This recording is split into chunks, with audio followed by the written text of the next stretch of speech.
Bonjour à tous et bienvenue au potager naturel de Flo.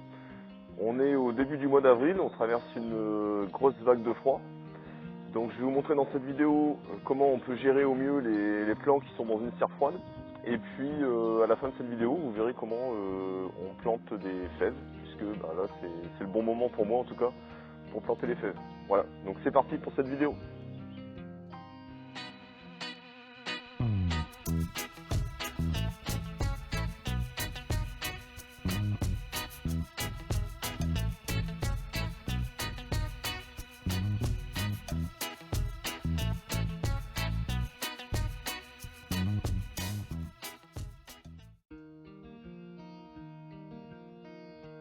Alors, au potager naturel de Flo, j'ai une serre en polycarbonate. C'est une serre froide puisque je n'utilise pas d'appareil de chauffage.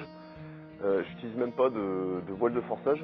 Donc, lorsqu'il fait froid comme en ce moment au mois d'avril, j'ai pas mal d'actions à faire pour éviter que mes plants me prennent un coup de froid. Donc, il y a certains plants qu'on va pouvoir laisser dans la serre. Je pense notamment aux légumes printaniers comme les petits pois, la fève. Les radis, les salades et en règle générale tous les légumes racines, vous pouvez les garder en serre froide. Il n'y aura aucun souci, ils vont pas prendre un coup de froid, il n'y a pas de problème.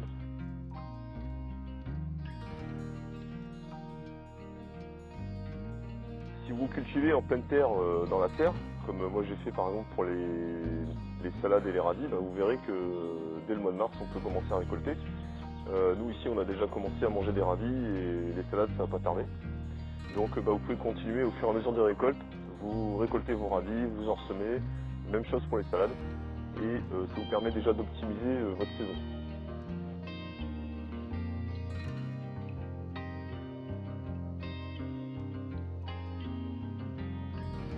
Alors, comme vous pouvez le voir sur les images, j'ai commencé également à faire des semis de ce qu'on appelle les cucurbitacées, qui sont des légumes très frileux. J'ai commencé à le faire pourquoi? Parce que là, au niveau de la météo, ils annoncent quand même un redout dans les 10 prochains jours. Il ne va pas faire chaud, mais on aura des nuits à 8 ou 9 degrés.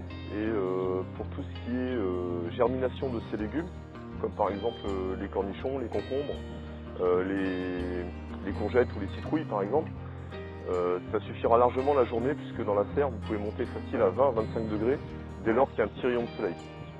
Donc si vous devez commencer à semer en godet, n'hésitez pas. Au pire, ça mettra un peu plus de temps à germer, à sortir, mais c'est pas plus mal puisque c'est des plants qu'on va mettre en place d'ici un mois.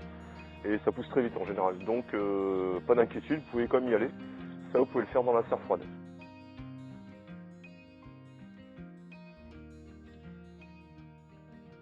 Donc là, il est temps d'aller voir un petit peu les autres plants qu'on garde au chaud dans la maison.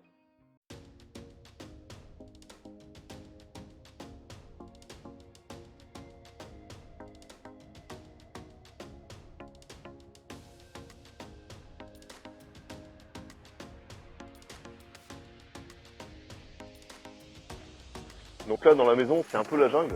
Il y en a vraiment partout. Il y a des plants de patates douces, on a des plants de tomates à différents stades de végétation, puisque j'avais étalé les semis.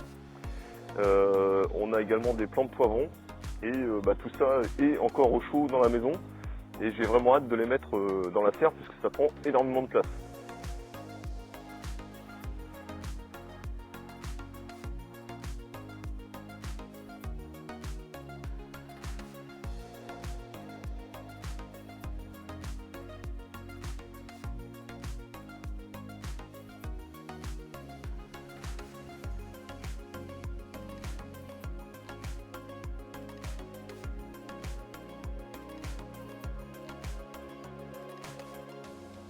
Allez, assez parlé, maintenant on va aller au potager, on va aller planter les fèves. C'est parti.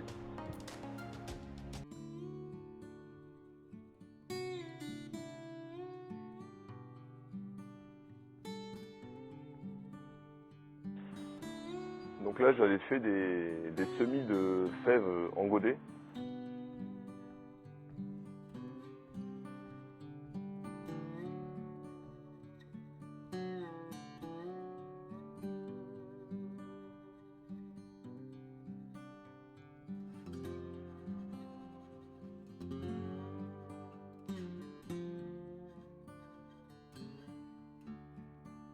Et vous avez vu, au bout d'un mois, ça a produit déjà de beaux plants. Et comme on peut voir sous le pot, il y a déjà beaucoup de racines qui se développent. La fève est un légume rustique, donc vous pouvez le commencer dès le mois de mars, il n'y a aucun problème.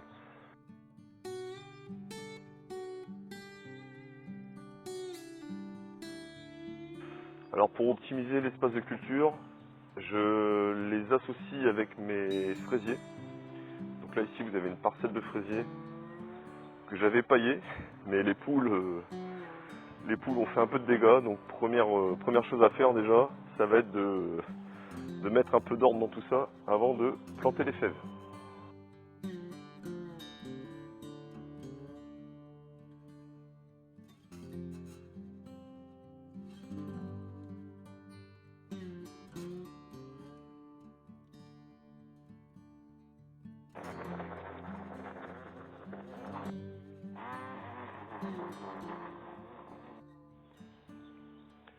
Voilà, donc la parcelle est prête. J'ai retiré, on va dire, le plus gros des herbes. Et puis après, le paillage fera le reste, puisqu'il est tout froid, et éventuellement les herbes spontanées, qui laissera de la place aux fraises. Voilà, donc là l'idée, ça va être de planter au milieu de ce parc de fraises mes pieds de fèves. C'est une association qui marche bien, puisque comme vous le savez, les fèves font partie de la famille des fabacées et elles ont cette capacité à intégrer de l'azote dans le sol.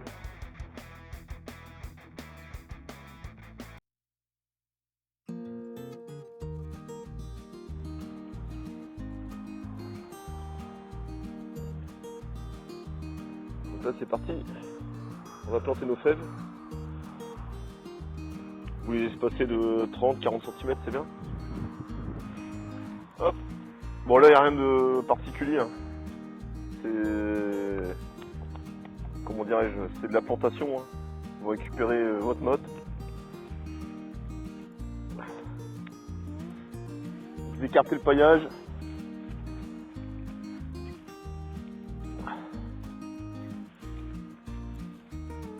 Voilà. Hop. Vous mettez en place votre pied de fève.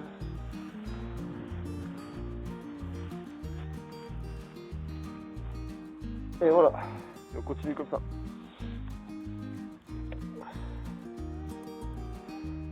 Vous espacez d'environ 40 cm, c'est bien. Hein.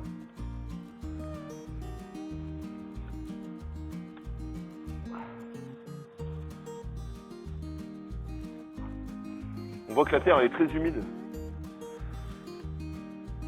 Donc ça va.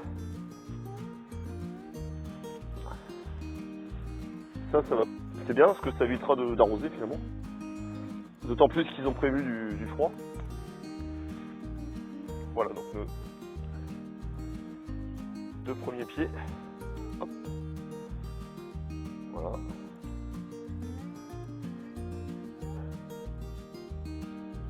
Et puis on continue comme ça sur toute la parcelle.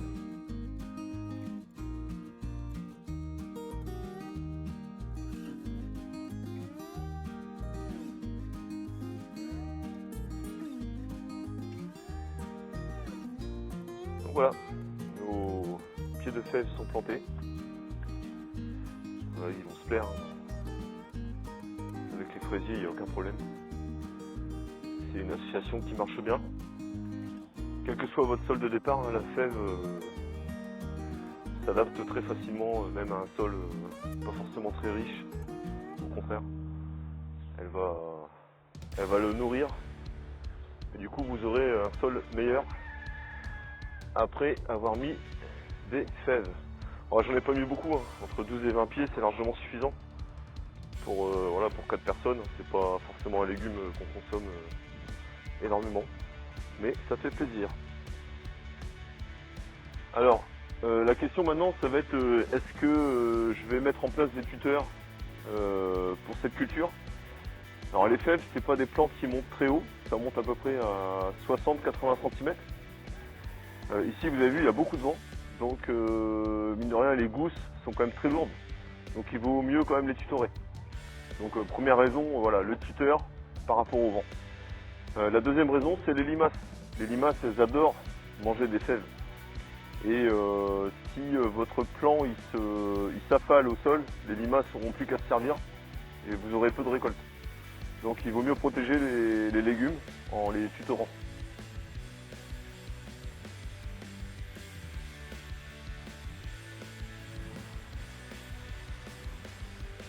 Bon bah voilà, on a fini de planter nos fèves.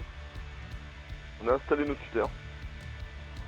Donc là c'est bon, il n'y a plus qu'à patienter. Là ils annoncent des températures très douces, voire très froides. Pendant les 10 prochains jours, la fève, elle s'en moque royalement, ça poussera, ça va très bien pousser. D'ailleurs j'arrose même pas, la terre est très humide, il y a du paillage. Donc elles vont très bien s'en sortir.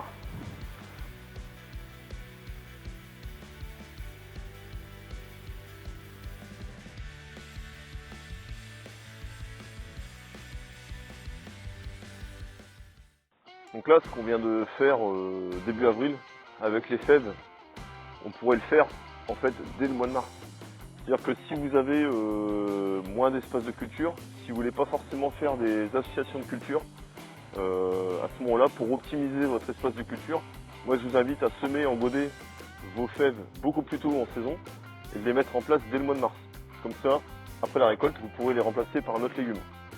Moi je le fais pas parce que j'optimise déjà en associant ce légume avec des fraises, donc finalement je perds pas de place.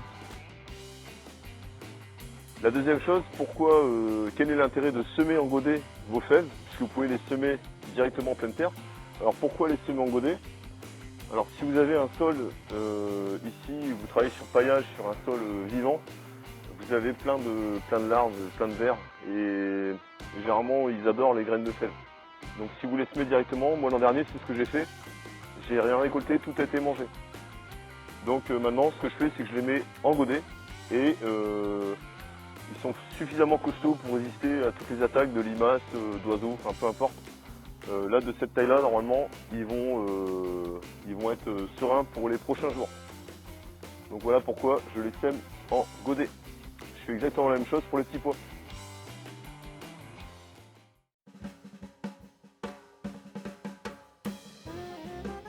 Donc voilà ce qu'on pouvait dire aujourd'hui sur les plantations de la fève et sur la gestion des périodes de froid au mois d'avril, très compliqué. Dans les prochaines vidéos, on verra sûrement la mise en place des tomates justement dans la serre, des choses comme ça.